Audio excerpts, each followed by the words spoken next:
Good evening, everybody. I'd like to welcome everybody to yet another week of a Sydney Melbourne get-together in our efforts to prepare for Gimel Tammuz, to make a inspirational Hachono for Gimel Tammuz. As I was given the privilege of introducing Rabbi Shishler, but before that, just thinking about Sydney and Melbourne coming together, one of my notable experiences when I was a child in Sydney was sometimes Sydney and Melbourne would come together. And back then that meant that the entire YG would be bussed in. I think it happened for about once a year or once in 2 years. And it had a very, very great impression. But it goes to show the difference between back then and these days, where it's so easy to come together, Baruch Hashem, with the technology that we have. It gives me great privilege to introduce Rabbi Shishler. Before doing that, I actually want to wish Rabbi Shishler a big mazel tov on the recent engagement of his son Mendy to Sarah Malka Fox. Although it's, I guess, ostensibly it's a South African simcha, but there's strong Australian roots and connections. Mendy is, after all, a YG shliach who was extremely successful in his 2 years here. And of course, the Fox family lived in Melbourne as well. So personally, and I believe as a community, we feel that we have a part in the simcha. Rabbi Shishler, as some of you know, lives together with his wife in South Africa, together with their 8 children, where they run a Chabad house in Sandton in South Africa. And he's also a popular teacher who regularly lectures around the globe, including in Melbourne, Australia. Baruch Hashem, we've had the schus of having him for a couple of years for Yarchi Kala. We have had a lot of exposure to the inspiration he's given us over the years. And I think it's a hashgacha pratis that we're zeicha to have him today, when today's chita speaks about the haloisches haneris, that the purpose of a teacher is to impress his student to the point that the student is a shalheves ha'olam me'eleh, a flame that goes up on its own. So Rabbi Shishler has earned a reputation in doing exactly that. And therefore, it gives me great pleasure, and I'm sure everyone is very excited to hear Rabbi Shishler. Thank you very much for participating all the way from South Africa. Yes, okay. Thank you, Rabbi Leshus. Let's just do a quick sound check. Just need to know that everybody can hear. That's always an important thing. And thank you for your good wishes. And Mazel Tov, Taka is a simcha right across the globe. And we should all have simchas always. And the ultimate simcha of all, which is to be in Yerushalayim HaKodesh. This idea of connecting across the airwaves and using internet, it's all very nice. And it's fantastic, and it's unique, and it's spectacular. But it's not nearly as great as it will be for all of us to come together in Yerushalayim with Mashiach before Gimel Tammuz. This is a Hachono for Gimel Tammuz. We should rather have a Hachono for Mashiach, and it should happen mamash now. So a special thank you, Rabbi Leshus, because you spoke directly to the heart of what it is that we're going to be learning today. We're going to take a couple of things from a sikha that the Rebbe said in Tafshin Nun on exactly that point about Ba'aloisra, but maybe by way of introduction. I think everybody will agree that we're living in very unusual times. It's because of those unusual times that we have the opportunity to be together. Isn't it strange that sometimes we have to rely on something negative happening to become aware of positive opportunities? So because we're all locked in our homes to a greater or lesser extent, that is what got us into this way of interacting using technology. So that's a good thing. Something positive's happened out of the stressful time. But what I think is interesting, and part of what we can address in the context of the sikh that we're going to learn together, is there's a raging conflict in our world right now. And I'm not only talking about in the United States, even though that's dominating the headlines at the moment, which in itself is a bit of change of scenery because coronavirus has dominated the headlines for a very long time. So there's a conflict raging in society at the moment, and it has different faces. One area of the conflict is around the whole debate, lockdown or open up. Do you lock down society to prevent the spread of disease, or do you open up in order to allow people to get back into the business world and making money?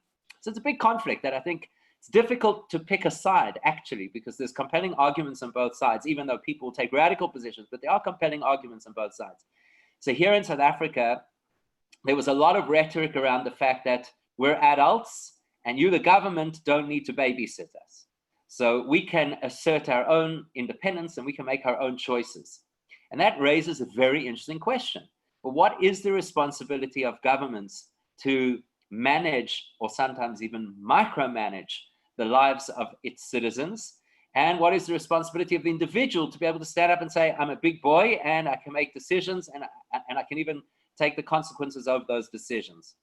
And that's kind of spilled over in a much more radical way in the protest action that's happening in the United States at the moment, where the rhetoric there has become, at least in certain places we've seen in Minneapolis, there's a call to defund the police and eventually disband the police service, which are a fascinating concept.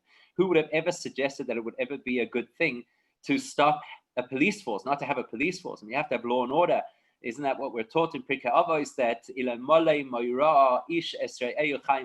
that people would eat each other alive if not for the fact that there would be some kind of authority over them? So it's interesting because on one hand, you think that's ridiculous. Who in their right mind would ever suggest that you dismantle the police force? On the other hand, there's an argument that says, people are grown up and they have the capacity to make decisions for themselves, and perhaps that's the right way to go. So just framing that by way of introduction to what we're going to learn today, I think you'll find, not that we're going to resolve the issue today, but just a perspective, an interesting perspective that's going to emerge from this particular sikha. However, the real focus for us is that this is a sikha that illustrates two major cornerstones of how the Rebbe taught us to see ourselves and how the Rebbe taught us to be empowered. So this is a very powerful sikha. In fact, originally when Rabbi Joseph approached me to do one of these shiurim of Hachono, this sikha kind of leapt out, not just because it's related to the parasha, but because it's got such a compelling message and illustrates a lot of what the Rebbe sees in us and what we need to see in ourselves. So there's 2 points that we're going to focus on in the sikha. The one is the capacity and the ability for personal achievement, and the other is the notion of innate connection. So those are the 2 things that we're going to develop.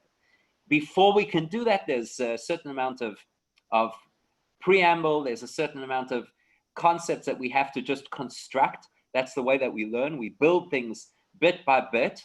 So let's construct a structure over here that will help us to understand Hashem's purpose for the whole world, as illustrated specifically in this parasha, as it relates to us as individuals, you and I, and specifically in these 2 areas, personal achievement and innate connection.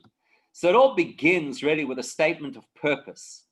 We know that Hashem created the world with a particular purpose. We know this because it's brought in the Medrash Tanchuma, in fact, on yesterday's parasha, Parashas Nosoi, and it's developed very substantially in Hasidus. Basically, the reason Hashem created the world, Hashem didn't create the world to show off. He didn't create the world because he needed something. He didn't create the world because it was boring being the only entity that exists. He created the world in order to give an opportunity for us to do the single most meaningful thing possible, which is to make a dira b'sachtonim. That we should take our environment that is so limited, so finite, so material, and that should become a place where Hashem could be at home. Yes, there is an instruction. Obviously, there's an instruction to build a structure, a physical structure. In the desert, it was a temporary structure called the Mishkan. And later on in Yerushalayim, it became a more permanent structure, the Beis HaMikdash. And even the materials that they were made out of were different in the Mishkan and the Beis HaMikdash. But this is not just about building a structure, a place, a temple, a haven, somewhere that we could go and we could pay homage and we could connect to Hashem. The lesson is far beyond that. The lesson is, for us in Mikdash, the entire world that we live in has to turn into a space that is a holy space, a space that accommodates Hashem, a space that radiates holiness. That's what we're supposed to do. And a big chunk of that starts with ourselves. So before you go out and you start making these revolutions in the world, and very often people are excited about that kind of thing, let's go out there, make a difference, become an activist, turn the world upside down. The truth is, before you can really have an impact on the world, we've got to make a difference within ourselves. So the Mishkan, and by extension the Beis HaMikdash, these become the templates. They become not just historical landmarks in Jewish history, we're supposed to look at those. We're supposed to look at the Mishkan and reflect it to ourselves. We're supposed to look at the Beis HaMikdash and reflect it to ourselves. So the components that make up parts of the Mishkan and parts of the Beis HaMikdash, those components are going to speak to us. They're going to be relevant to us. And that's a lot of what we're going to do over here, right? We're going to take apart the different elements and different aspects of what the Mishkan and Beis HaMikdash are. Specifically, we're going to, in this particular case, we're going to focus on one specific aspect, the menorah, which is in this week's parasha. And from that, we're going to learn, how do you do this? How do you do this? Very often we talk about these things and they're just a little bit abstract. So let's try and make it practical. Let's try and make it personal. So in the parasha, the beginning of today's parasha, which of course gives the parasha its name, we're going to read, Behaloischa es ha-neiros. Right? That's what we're going to read. Behaloischa es ha-neiros. What's Behaloischa es ha-neiros? Well, literally, there's a man called Aaron Kohen Gadol, and he's given an instruction. His instruction is that he is responsible to light the menorah inside the Mishkan on a regular basis, and that would be something he would pass the baton on to his children and their children, and as long as there's a Mishkan and a Beis HaMikdash, the Kohanim would light the menorah. And that's the easiest way to understand it, right? Face value. That's face value. We can take it at its word. However, if we're going to look a little bit more deeply, we'll see that the words, we're going to focus on two words over here. Let's first focus on the word neiros. In addition to meaning candles, in addition to meaning the candelabra, the menorah, which actually stood in the Mishkan and later in the Beis HaMikdash that had to be lit, it's neiros in the plural. So that actually teaches us that there are two things that are called ner. The first is ner Hashem nishmas Adam. And that's actually the main thing we're going to focus on over here today. It's not just about lighting a menorah. Yes, okay, a lot of people get very excited. Things used to happen. There's a bit of history over here. It's talking to us. It's talking to us. Yes, the person addressed in this particular pasuk is Aaron HaKohen, but actually it's addressed to us. When you personally will light your candles. You have to, and I have to, and every one of us has to ignite the flame of our own neshama. And that's why the menorah has 7 branches to correspond to the fact that the human being is made up of 7 components. So there's and 7 primary ways to serve Hashem as a result of those 7 major components, Chesed, Gevurah, Tiferes, etc., which translate into Ahavas Hashem and Yiras Hashem, and so forth. In other words, there's 7 primary streams of how we should serve Hashem, which is not the subject of this particular sikha, but is definitely something interesting to look at. For us, what we are going to focus on over here is Ba'aloischa. We have a responsibility to ignite our own neshamas. Now, that's not because the neshama is not a light. The neshama is on fire. The neshama is great. The Alter Rebbe says, the neshama doesn't need any work, doesn't need any repairs. The neshama is good. But the neshama is the flame that has to sit on and illuminate a whole structure. This golden menorah actually is, amongst other things, is a symbol of the human body, of our physical material side. In addition to the fact that we're supposed to ignite our neshama, really the point is not just to ignite our neshama, but specifically to get our neshama to illuminate the rest of us. How do we do that? Well, the classic way, of course, is the other ner. Ner, mitzvah, v'torah or. So there you've got it. There you've got a summary of the whole of Judaism. I don't think there's any surprises over here. If a person had to tell you, look, a rabbi is going to tell you what it means to light up your life, it's no surprise that that means you should do more mitzvahs. And it's no surprise that a rabbi is going to say that it means get in touch with your neshama. No big surprises over here. This is not the key teaching. It's part of the teaching, but we're about to get to the key. Because to say that a person should be inspired and a person should be, to use an expression, a cliche, on fire, okay, that's good. It speaks a lot to the core of what it means to be Jewish, that the neshama should be our guiding light, and a whole lot of other wonderful terms that we could use. But we haven't yet hit the nail on the head of what the Torah is actually teaching us over here. And what it's teaching us over here is very, very powerful. and something that we all need to learn to apply in our own lives. And that relates to the first word in this phrase, Beha'aloischa. For those of us who did Chitas earlier today, so Rashi says, Beha'aloischa, the word Beha'aloischa comes obviously from the word Leha'alois. It doesn't say Behadlikacha, when you, Aaron, will ignite the menorah. That's not what it says. Beha'aloischa, it says that you will elevate, you'll raise the flame. You'll raise the flame. And of course, very famously, Ad shetehei shal heves oila me'eleha. That in order to do the mitzvah as the kohen, as the igniter of the flame of the menorah, if you really want to know that you've done the mitzvah, you need to know that that flame is self-sufficient. This is what we're going to focus on.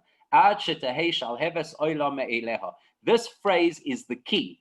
This phrase is what it means, not just what our responsibility is to become self-sufficient, that's part of it, but there's something far more profound happening over here. This is a statement about how we're supposed to see ourselves. This is a statement that guides us in terms of how we should appreciate what our role is. So we need to explore this a little bit further, and we need to understand, what does it mean, shal heves oila me'eleha?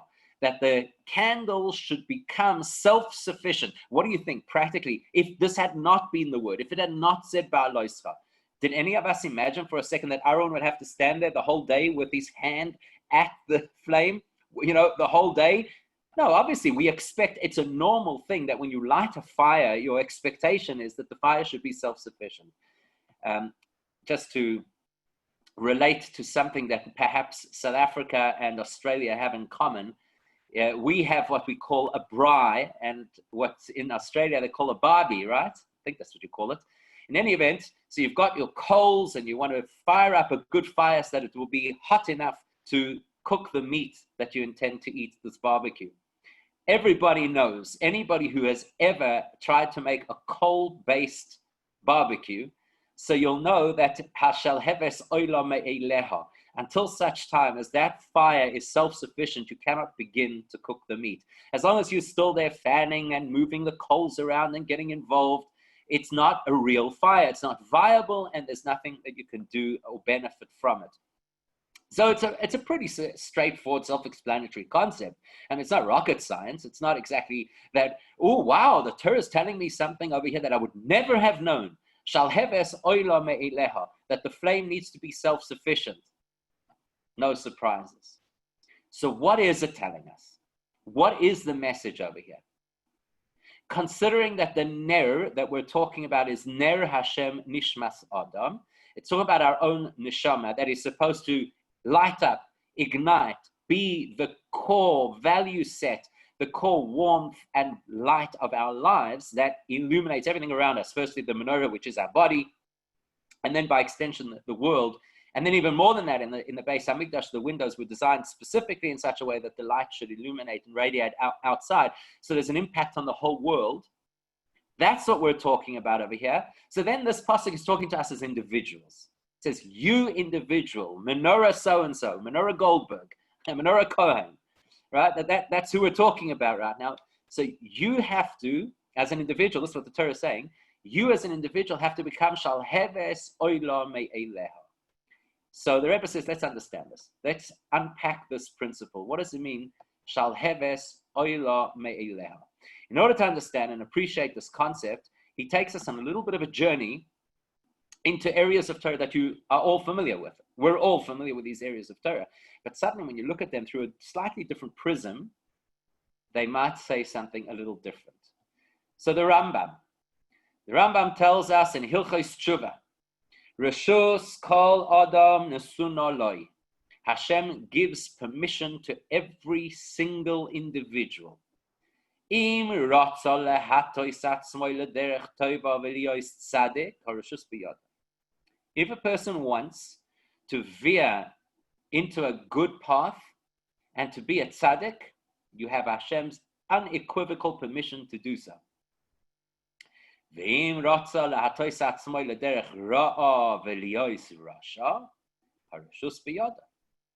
equally, if a person should choose that they want to become a rasha, chas v'shalom, throw off the yoke of Torah, disregard what Hashem wants, run down their own path, following their own impulses, well, Hashem's not going to stop us.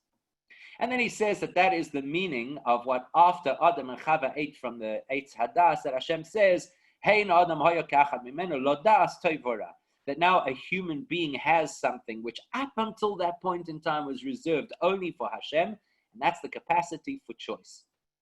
So the Rambam tells us something that we all take for granted because it's something we've grown up with, it's something we know. There's a fundamental principle of Judaism that we have choice. We have free choice. Why is that so significant? So there's still a little bit more of the Rambam that we have to read and explore. And then based on that, we'll see what the chap is of choice. So the Rambam doesn't leave it at that. The Rambam continues. And he says, Iker zeh, Iker godolhu. This is a big principle. Iker godolhu. Right? It's a big principle. V'hu amud ha'torah v'ha'mitzvah, and he brings a few proofs. And basically what the Rambam's telling us over here is that the whole of Judaism depends on the principle of free choice. If you don't have free choice, how is Judaism even viable? We know that a part of Torah is that a person can be rewarded for the things that they choose to do right, and a person can suffer consequences for the things that they choose to do wrong. So that tells you that the whole of Yiddishkeit is predicated on the concept of choice. That's why he calls it Iker Godol. It's a very, very important principle and part of being Jewish. And then he carries on, and he says, skip the quotations for a second.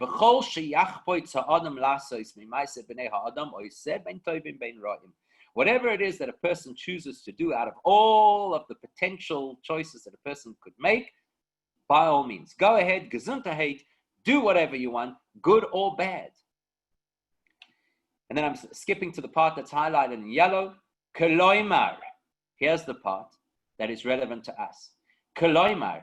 She'ein ha'boirei koife b'nei ha'adam. This means that Hashem does not force the individual. V'loi goizer alein lasis tova oy ra'a. And Hashem does not decree or pre-decide if we're going to be good or bad or go down that route or the other. Ela libam mostur lohem. But our hearts have been given to us. What's the Rambam telling us? We know that in the story of lighting the menorah, there's a kohen whose job it is to light the menorah. And if you're talking in the time of the Beis Hamikdash, you're talking about the actual physical menorah, then you're talking about an actual physical kohen. Who's a kohen? Particularly a kohen gadol. Who's a kohen gadol? Right? We all know that there were people throughout the course of history who thought that perhaps they could buy their way into the position. You know, maybe we could make a little bit of a deal over here. How much does it cost to become a kohen? We all understand that a kohen is a person who is at a more advantaged spiritual level, particularly a kohen gadol. That's somebody who's at a very high spiritual level. That's in the context of the Beis Hamikdash, in the context of the physical menorah. When I talk about Ner Hashem Nishmas Adam, which is us, because that's what we want to do, right? We want to translate this into our experience. So my neshama is the candle. Who's the kohen then? If we're talking about my neshama being the candle, then the kohen in the story is Hashem. What does the Torah tell us? That the role of the kohen is just to start the process. But if the kohen has to interfere in the process to guide the light to continue to shine, then he is not doing his job. The job of the kohen is to allow the flame its own independence, to allow the flame to shine because it shines, not because it's being made to shine, not because somebody's holding their hand over there with some kind of a flamethrower or some kind of a torch and keeping the flame going. No, that is antithetical to the whole purpose. The purpose is to make a mishkan, to make the asuli mikdash, that the world should be a place of holiness. In order for it to be a place of holiness, each menorah has to come to light. In order for each menorah to come to light, Hashem has to spark some kind of inspiration. But what may not happen, cannot happen, should not happen, is that Hashem then forces where it goes from there. This is what the Rambam is telling us over here. Ikar ze ikar gadolhu. This is a core principle of the whole of Judaism, not just because of the checks and balances of a reward and punishment, that it wouldn't be fair to punish people if they had no choice as to their behavior, and it certainly wouldn't be appropriate to reward people to reward people for things that they do because they just do them, because they're wired that way. Ikar Gadol doesn't just mean that. Ikar Gadol means that the whole understanding of what Hashem wants to achieve with Torah, with life, with humans, is shalheves oilo me'eleha, that we should be able to own the experience, that we should be able to rise because we are rising, not because Hashem is constantly poking his face into our lives and saying, "No, what are you doing?" Yes, from time to time, he'll kind of shake us up a little bit. He'll send a bas kol from Har Chorev that says, Oy lahem labrios me'albona shel Torah, whatever he's going to do, he'll send some kind of an inspiration to filter down into our lives. Maybe, I don't know, something radical. Perhaps Hashem will decide to put the whole world into some kind of a crazy lockdown and people are unable to travel from place to place and even see their own grandchildren and open their businesses. And we have a choice at that point in time, and we could say, wow, I don't understand what's wrong with my government. Or we could recognize that Hashem is kind of tapping on the door and saying, hello, I think perhaps you should give a rethink. But he's not going to make us think. And he's not going to make us decide, and he's not going to force our hand. It's an ikar gadol that we have free choice. So free choice is the principle of oila me'eleha, that Hashem wants us to rise of our own accord. And if he wants us to, that means that there's a certain element of trust. There's a certain element of him believing in us, and perhaps even believing in us maybe a little bit more than we even believe in ourselves. And that's what the Rambam concludes with. And he says, that's what Hashem wants. It's his chayfetz, it's his desire. It's not just like a practical thing. Okay, I couldn't figure out a better way for the system to work. But that's what he wants. He wants us to have the opportunity to own our choices.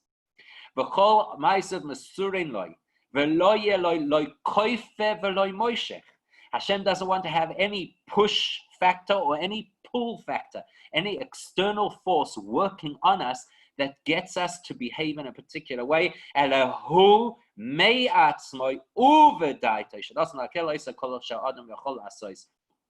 What Hashem wants from us is shalheves oila me'eleha. He wants us to know that he trusts in us and he has empowered us and he waits for us of our own accord, using our own seichel, which by the way implies that we have the opportunity to fail as well. That's part of it. If you don't have the option of failure, you don't have the option of success. You know, people always wish, I just wish things would just be easier and that I wouldn't constantly mess up. Well, if you don't have the opportunity for failure, you don't have the opportunity for growth. Hashem wants shalheves oila me'eleha. He wants us to be able to step up. He wants us to feel strong. He wants us to know that we have wherewithal within ourselves. He wants us basically to believe in ourselves. This is classic Rebbe. If there's one, and there are many, many things obviously that the Rebbe guided us in, but if there's one thing that the Rebbe wants us to know about ourselves, it's not that we're failures. Unfortunately, there are some people who feel that way. There's some people even jump on that bandwagon and they love to give us guilt trips. I remember somebody once saying that his mother was a travel agent for guilt trips, but it could have just as well have been his rabbi. Some people thrive on that, making us constantly feel inadequate. We haven't done what we should. And look how many times we mess up. I don't know if you've ever had the wonderful experience there. I don't know how it is in Australia, but these days in Joberg, with all the big walls and electric fences, it's not that common anymore to have missionaries knock on your door. But if you've had the misfortune of having to interact with a missionary, one of the things that they always say to defend their weird perception that Hashem decided the Torah is not working and we need another plan, one of their arguments always is, look at the Bible, it's full of human failure. Right from the beginning, Adam and Eve failed, all the kings of Israel failed, and they served this idol, and they served that idol. And Torah's perspective on that is, so what if they failed? We weren't expected at any point in time to be angels. We were expected to have the capacity to fall. So that illustrates that any time we don't fall, and much more so anytime we rise, Shalheves olam me'eleha, we actually get the credit for that. We are actually considered to have achieved something. So we shouldn't fixate on our failures, as unfortunately sometimes we do.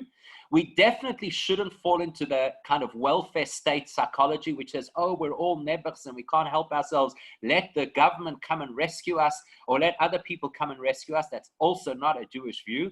The Jewish view is, Shalheves olam me'eleha. Every single one of us has incredible potential, has incredible strength. We can rise, we can illuminate, we can change the world, and we can do so me'eleha, of our own accord. Isn't that empowering? I think it's the most incredibly empowering message. But there's a problem. Not a problem as much as a question. Hang on a second. Ner Hashem nishmas Adam. The same pasuk that we used right at the beginning to say that we are the candle and we're the ones who are going to rise up and we have this incredible capacity to illuminate the world. Did we not read the pasuk properly? The pasuk said, Ner Hashem nishmas Adam. That almost sounds like Hashem is the one who helps us along. Hashem is the one who gave us the candle. We didn't choose to or build our neshama. We were given a neshama. So can we really take this credit of Oila me'eleha? Is it honest to say that our achievements are our own? Is it truly honest? I mean, it's nice. It feels very empowering. It's rah-rah stuff. It makes a person feel very good. But is it true? Is it honest? Let's say, for example, the Gemara tells us that every single day a person's Yetzer Hara gets up with a plan of how to completely annihilate the person. If Hashem wouldn't help us, we would never be able to overcome the Yetzer Hara. So, whoa, hang on a second. It's very nice. Yes, it's very nice to say that each of us is a flame that will burst into its own self and be able to achieve, and we will rise, and it's okay if we fail because that means that we have the opportunity to rebound and to do teshuvah and amazing things. We make it sound like we're incredible people. Are we? Are we not just carried by Hashem? Or, for example, the Medrash Rabbah says, Miti mani v'ashalem, pasuk, who could say that they preceded me, Hashem says. So the Medrash goes the whole thing. Before you were able to praise me, I gave you life. I gave you a neshama. What does it mean I gave you a neshama? What, just a pump that makes our lungs go and makes our heart beat? No. And neshama means that he gave us abilities, he gave us talents, he gave us potential. So, whoa, hang on a second. It's all very nice to say over here, Shalheves olam me'eleha. What a beautiful thing that Hashem wants us to be self-sustaining spiritual beings who illuminate ourselves and our surroundings. But realistically, it doesn't seem that way. Realistically, it seems more like Hashem's constantly keeping us where we need to be. So we can't beat our Yetzer Hara on our own. We can't even praise Hashem on our own. And now you're telling me that I'm Shalheves olam me'eleha?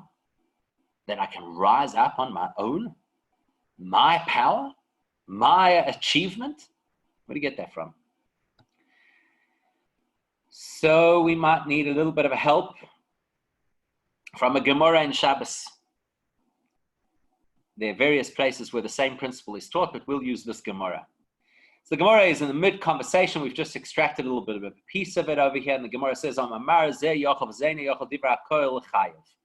let's say that there are two people who are violating Shabbos in partnership, in tandem, right? A Shabbos violation partnership. Can you imagine such a thing? So let's say, for argument's sake, that they're carrying something from a Rishus HaYachid to a Rishus HaRabim, from a private to a public domain on Shabbos, which violates Shabbos. Let's say it's an unwieldy piece of wood, for argument's sake, and the two of them are carrying it together. So the halacha is that if the one person is capable of carrying it on their own, and the other person is just really a tag-along, and they've just sort of latched themselves onto the process, but they're not really making a meaningful contribution, so then the halacha is they're chayiv. The guy who is capable of carrying the board on his own is liable for breaking Shabbos, and the other person is off the hook. So, which of the two is the one who is liable for breaking Shabbos? So Rav Chisda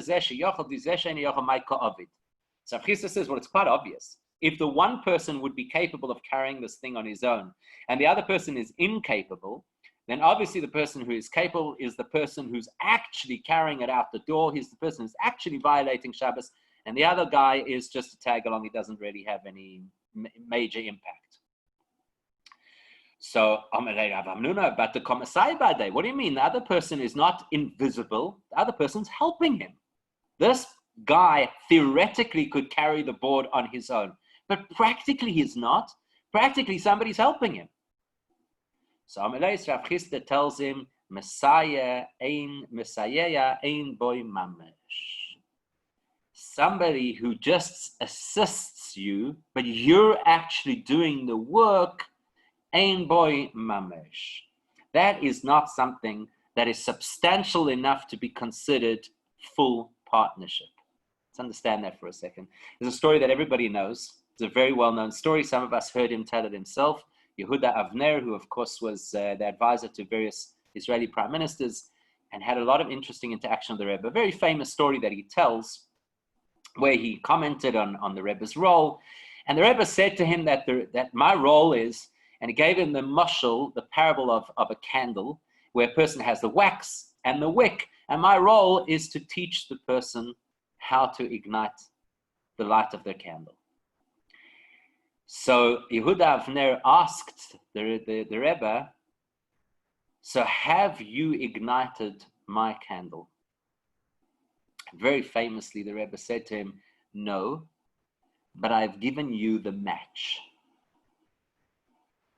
Messiah, I'm helping you. I'm helping you by giving you the context, by giving you the opportunity, by giving you the tools, but I cannot make you light your neshama. Messiah ein boy mamash. That means, obviously Hashem gets us to the point, to the starting line. Obviously Hashem created us. Obviously Hashem assists us at critical times along the way, not to falter, not to succumb, to be able to succeed. But ultimately, the core work is done by us. And in fact, if you have a look at this language that the Gemara uses, it's very specific language. Messiah ein boy mamash. Mamash means mamoshus. That means to say that the Messiah, the assistance that Hashem gives us, is an intangible assistance. An example that we could all relate to. Let's say, for argument's sake, that you happen to go to a talk and the person who was speaking was very inspirational and they had a particular idea that they wanted everybody to participate in. Let's say a unity Sefer Torah, because there's the famous story of the Baal Shem Tov and the Sefer Torah to prevent the spread of disease and epidemics.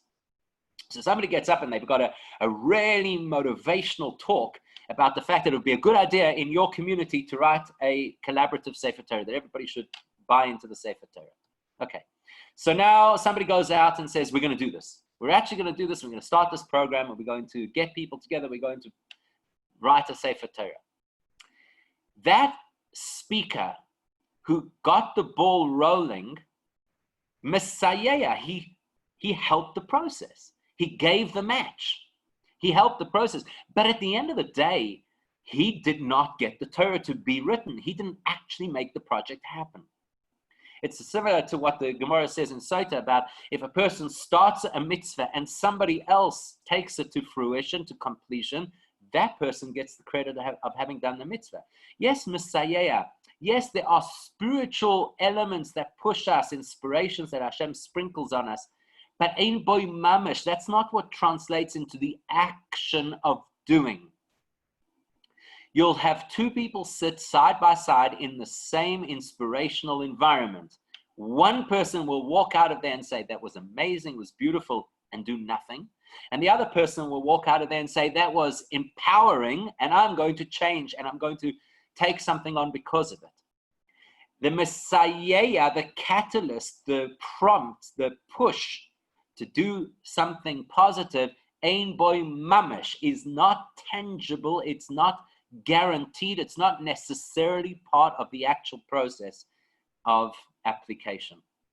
So therefore, yes, Ner Hashem Nishmas Adam, Hashem gives us a neshama. That's true. And therefore, yes, it's true that Hashem gives us opportunities and inspirations, and he gives us a nudge this way, and he helps us that way, and he protects us under. All of that is true. But tachlis, when it comes to the crossroads of every single decision that we make in our lives, whether to be proactive and do what Hashem wants, or to desist from not doing what Hashem doesn't want, at every single one of those junctions, it's us who does it. This is Shalheves Olam Me'eleha. Why did Hashem create a world? Not to be a puppeteer, not to sit there and make the whole thing happen and then let us pretend that we had achieved. The reason Hashem made a world is Shalheves Olam Me'eleha. He actually wants us to rise. Rising implies that we're not in a place that is elevated.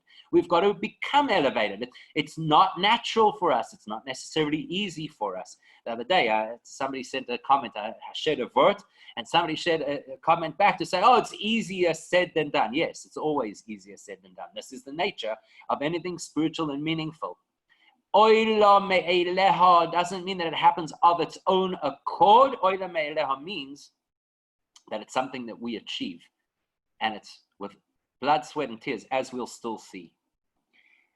So before we see that, it's very interesting just to note, parenthetically, it is interesting to note that when the Rambam talks about Bechira, the fact that Hashem allows us choice, he says it's an Ikar Gadol. That means it's a fundamental principle of Judaism. Surely then the logical place to talk about it would have been in Hilchos Yesodei HaTorah, which are the fundamental teachings and beliefs of Judaism. If it's a fundamental belief that we have choice, then the appropriate place to discuss it should be where we talk about fundamental beliefs of Judaism. Why does the Rambam specifically stick it into the halachas of tshuva? Why? Because Shalheves Olam Me'eleha, because the purpose of choice is not only a matter of, yes, this is a fundamental belief of Judaism, but specifically is the message that you can always choose to rise. It doesn't matter. In fact, the best expression, the best example of the fact that we have the capacity to be able to rise, to be able to succeed, is Dafka Teshuvah. That's the best example, because that tells you that you are a person who has perhaps gone a little bit astray, maybe made a mistake, forgot something, left out, overlooked. Doesn't matter. You have the capacity to fly back, to rebound, to totally illuminate in spite of the things that have gone wrong. So the Rambam Dafka wants us to become aware of the concept of choice in the context of Teshuvah, so that we know that choice is Hashem's way of saying, rise. And we'll see this expressed in another area as well. Now listen to this. This is where it gets really interesting. If you had to analyze the mitzvah of lighting the menorah, there are two possibilities. The one possibility is that the goal of lighting the menorah is that a kohen should be able to fulfill the action of lighting a menorah. Okay, that's one possibility. So in other words, he comes in the morning or in the evening, and he lights the menorah, he lights the candle, and then he turns around and he leaves. 5 minutes later, it blows out. No, I did what I had to do. The job was for a kohen to light the menorah. I have lit the menorah. Is that the requirement? Or is the requirement that the menorah should be lit? In other words, should it remain alight? So, if the Torah had said, Behadlikacha es haneros, then the emphasis would have been, Aaron, your job is to light. The emphasis would have been on the inspirer. Your job is to inspire. The emphasis would have been on Hashem. Hashem, your input is to allow us and to empower us and to inspire us to feel connected. The Torah deliberately does not say that. In fact, the Torah deliberately says, Behaloischa es haneros, the goal is Shalheves Olam Me'eleha. The goal is that the light should shine, not that the kohen should discharge his responsibility. The goal is the person should be empowered, not that you should feel you inspired somebody. And you're going to see that this translates into halacha, because the Rambam writes in the halachas of Bias HaMikdash, coming into the Beis HaMikdash, so there's restrictions, who can go into which part of the Beis HaMikdash. So he says over there, you don't have to be a kohen to light the menorah. Now listen to what he says, because it's amazing what he says over here. As long as the kohen prepares the menorah, that is his job. The kohen has to get clean and fix the wicks and put in the oil and all. As long as the kohen sets up the menorah, listen to what he says. And then the kohen takes the menorah outside, out of the precinct of the Beis HaMikdash, into the courtyard. Mutter lezor la'adlikon. Then a non-kohen is allowed to light the menorah. This is exactly the opposite of Chanukah, which is fascinating because Chanukah candles are ostensibly a commemoration of the menorah in the Beis HaMikdash. So you would expect that the halachas of Chanukah candles and the halachas of the menorah in the Beis HaMikdash should pretty much be the same, but they're not. Because if you look in the Gemara Shabbos, when it talks about the Chanukah candles, Amarava, right, the appropriate location of your menorah for Chanukah is supposed to be Pesach Beisoy Mi Bachutz, the outer doorway of your house. If you've ever been to the old city of Yerushalayim on Chanukah, it's beautiful. Everybody has their glass-cased menorahs literally outside their homes. So the halacha is that if you light the menorah inside your house and then you move it into the correct location outside your house, no good, because hadlaka oisa mitzvah. When it comes to the story of the Chanukah candles, the lighting makes the mitzvah. The mitzvah is to ignite them. Yes, of course, we make sure that they light for a certain period of time. But the fundamental core mitzvah is to light them. So if you light them in the wrong place, you can't fix it later by moving the menorah somewhere else. Look at the menorah in the Beis HaMikdash, on the other hand. In the Beis HaMikdash, it says very clearly that you can light the menorah in the wrong place, chutz, outside of the menorah, outside of the Beis HaMikdash, outside of the Heichal. Not only can you light it in the wrong place, you can even use the wrong person, a non-kohen, and then you can fix it by taking it inside. That tells you that the core mitzvah is not the lighting. The focus is not on the igniter. The focus is not on the inspirer. Where's the focus? On the flame that rises of its own accord. In fact, the Rambam says two really important things over here. You could take the menorah lachutz, outside, and the person who lights it could be a zor, a non-kohen. You know what he's telling us? He's telling us everything about Shalheves Olam Me'eleha, which in plain English is, he's telling us about the empowerment of every single one of us. Too many people, too often, believe that someone has to inspire me. Too many people, too often believe it's post-Gimel Tammuz. Where are we supposed to find the strength to be committed Hasidim? Maybe in the good old days when we used to be able to go and get dollars or listen to a hookup of a live Farbrengen, or be able to get the Hanochas as the Shabbos came out, and you used to get the feedback of basically what the Rebbe had spoken about, the Farbrengen. There were new Mifzoim. There was a Kohen. Somebody inspired me. We were in the Beis HaMikdash. We lived in a holy environment. Oh, those were the days. And then people use expressions like, if only we could go back. Shalheves Olam Me'eleha is a fundamental principle of Torah. The fundamental principle of Torah means that it is possible, not only is it possible, it is ideal, Shalheves Olam Me'eleha, to find a way that we can self-generate. Yes, the Kohen prepares the menorah. The material where we will find that guidance and insight and inspiration is in the Rebbe's Torah. That's where we're going to find it, not somewhere else. There's no new version that's going to become available this year, 2020 Torah. It's the same Torah that has been there from the beginning. It's the same teachings of the Rebbe that were there from the beginning, but we have the capacity to illuminate ourselves outside the Beis HaMikdash, meaning to say in a world that seems to be completely untethered and adrift and floating away into oblivion. And even if we're a zor, meaning to say, I don't feel that there's a kohen in this picture and nobody's keeping me plugged in, that's the message. That's exactly the message.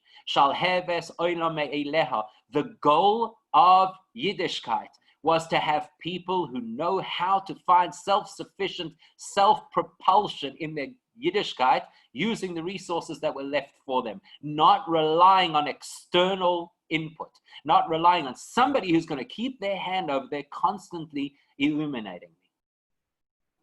So that teaches us principle number one, which is personal achievement.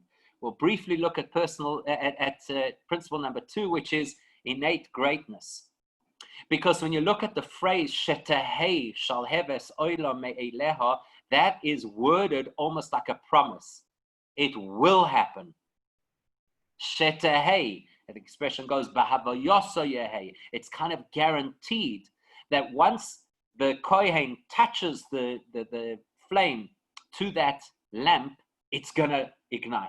It's going to ignite. Now, how's it a guarantee? How's it a guarantee? That makes it sound again like it's not my doing. So what the Rebbe says now is very powerful.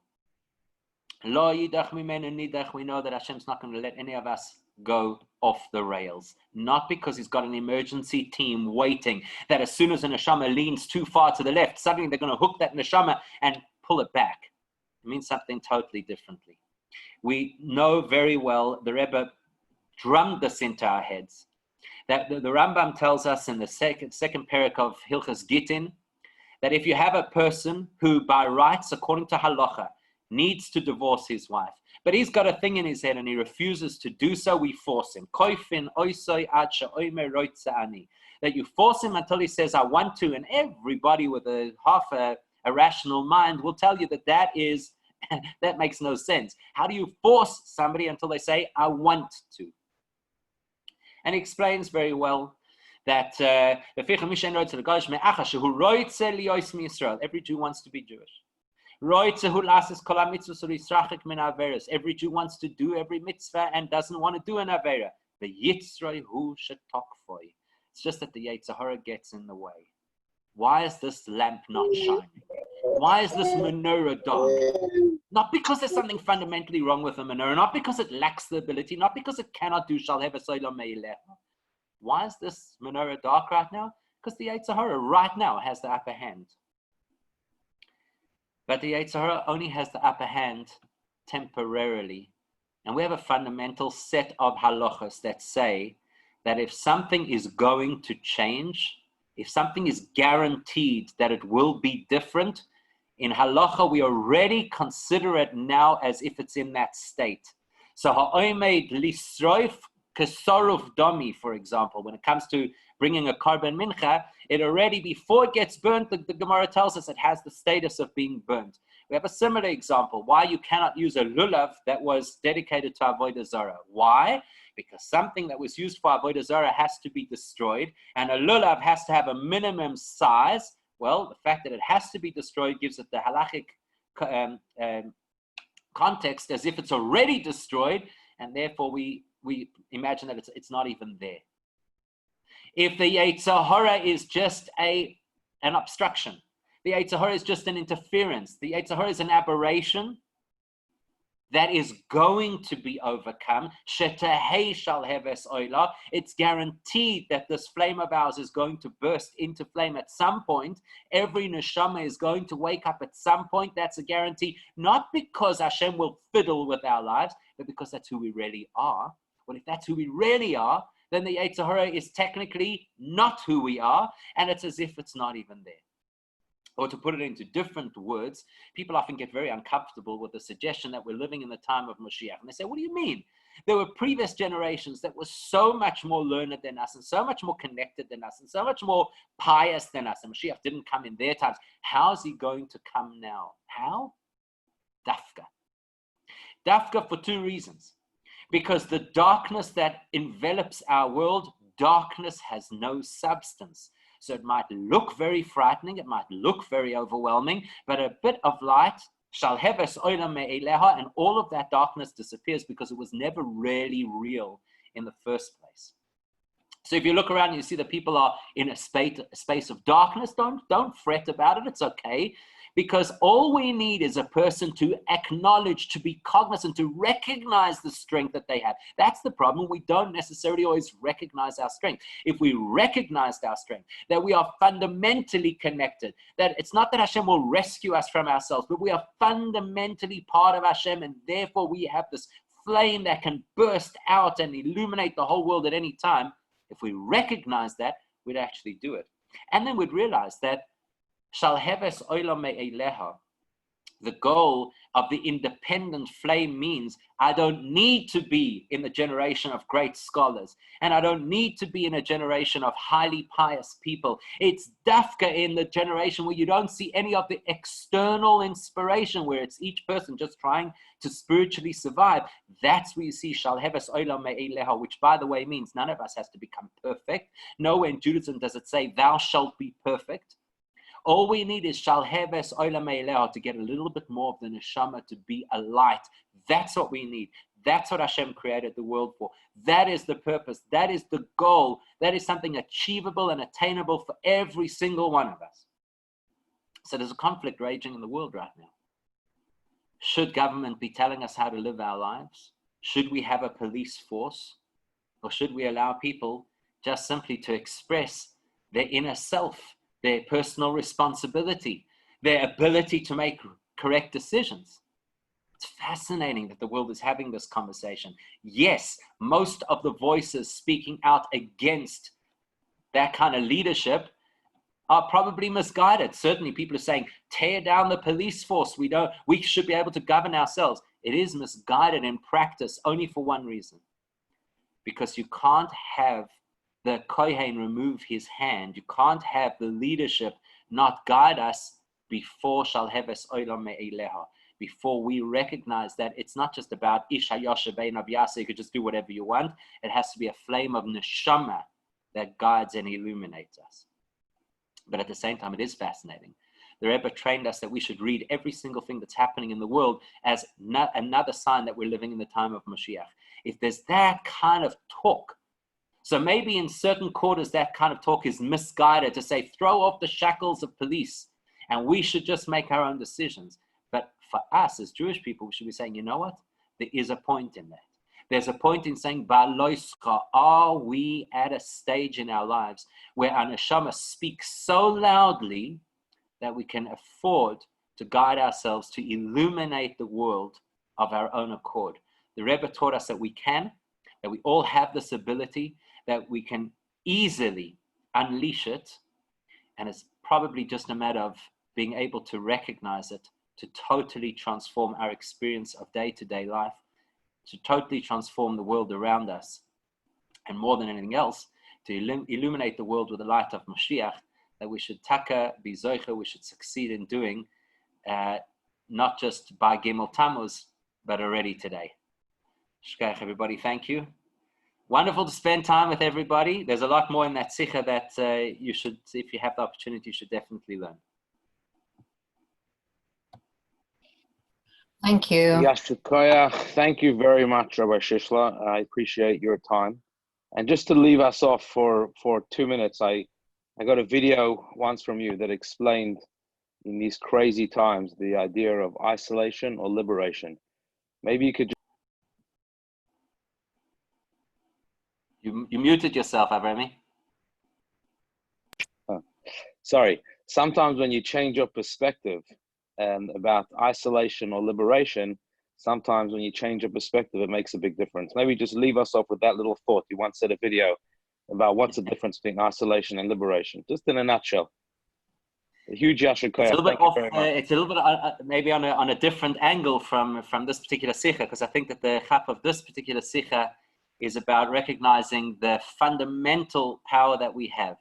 But effectively, the word that you're saying is, I don't know how much isolation, I don't know what level of isolation everybody is in Australia at the moment, but over here, things have kind of opened up, and you had the choice throughout the whole thing. Do you see yourself as being cut off from the whole world? Oh my goodness, we can't go where we want to go, we can't connect to people. Or do you see it as, wow, we've been liberated from all of those things that totally occupy our time and stress us out absolutely. So here we have an opportunity to let go and to elevate ourselves and to connect. And I think really to put it, I mean, just in a very small nutshell, the Rebbe in this Sikha links this principle to the Mishnah in Pirkei Avos from this week. Rabbi Tarfon says, Hayom Kotzer, V'amlocha Meruba, V'hasapoyanim Atzelim, V'aschar Harba, Balabayis Doichek. It sounds terrible. It sounds like there's so much work to do and there's not enough time, and that Hashem is impatient, and we're all lazy. It sounds terrible. And the Rebbe totally flips it around and says it's the most liberating thing ever. It means there's so much you can do, and there's so much that Hashem recognizes that you're capable of. And lazy just means that if you realize how much you could achieve, you would push yourself so much further.